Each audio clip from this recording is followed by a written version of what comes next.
ఎడారిలో సెలయేర్లు జూన్ 13వ తేదీ. నా శాంతినే మీకు అనుగ్రహించుచున్నాను. యోహాను సువార్త 14వ అధ్యాయము 27వ వచనం.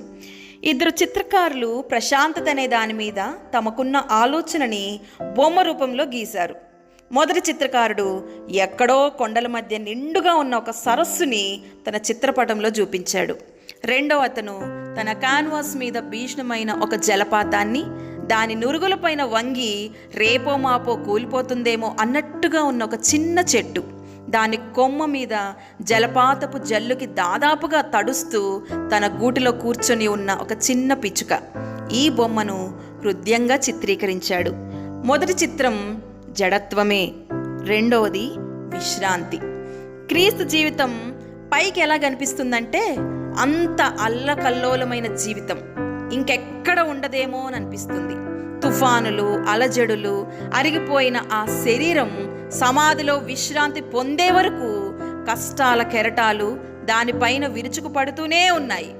అయితే ఆయన అంతరంగం మాత్రం గాజు సముద్రంలాగా మహాప్రశాంతతతో ఉంది. ఎప్పుడు కూడా ఏ నిమిషంలోనైనా ఎవరైనా దగ్గరికి వెళితే వాళ్ళకి విశ్రాంతి ఇచ్చేవాడు. ఆ రోమా సైనికులు ఆయన్ని యెరూషలేము వీధుల్లో హింసించబోయే తరుణంలో కూడా తనను వెంబడించే వారికి తన తుది కానుకగా తన శాంతిని వాళ్ళకు అనుగ్రహించాడు. విశ్రాంతి అంటే దేవాలయంలో మనకి కలిగే పరిశుద్ధానుభూతి కాదు, దేవునిలో లోతుగా నాటుకున్న హృదయపు సంపూర్ణతే. నీ మనోవేదనలో నా శాంతిని ఇస్తాను, విశ్రాంతితో ఉపశమింపజేస్తాను. ప్రార్థనల వల్ల ఫలితం లేకున్నా నా శాంతి నీకు ఇస్తాను, నా వాగ్దానాలు వాస్తవాలని తెలియజేస్తాను. ఒంటరితనంలో నా శాంతిని ఇస్తాను, నీ తోడుగా నేనున్నానని విశదపరుస్తాను. శత్రువులు నిందలు వేసినప్పుడు నా శాంతిని ఇస్తాను, నిందల్లో నా సహనాసాన్ని రుచి చూపిస్తాను.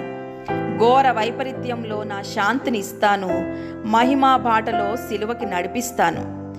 స్వేదంలో శ్రమలో నా శాంతిని ఇస్తాను, నా నుదుట కారిన చెమట రక్తాన్ని చూపిస్తాను. నీ చెలికాడు మోసగిస్తే నా శాంతిని ఇస్తాను, ప్రేమ శాంతి నీ ప్రార్థనకి జవాబుగా ఇస్తాను.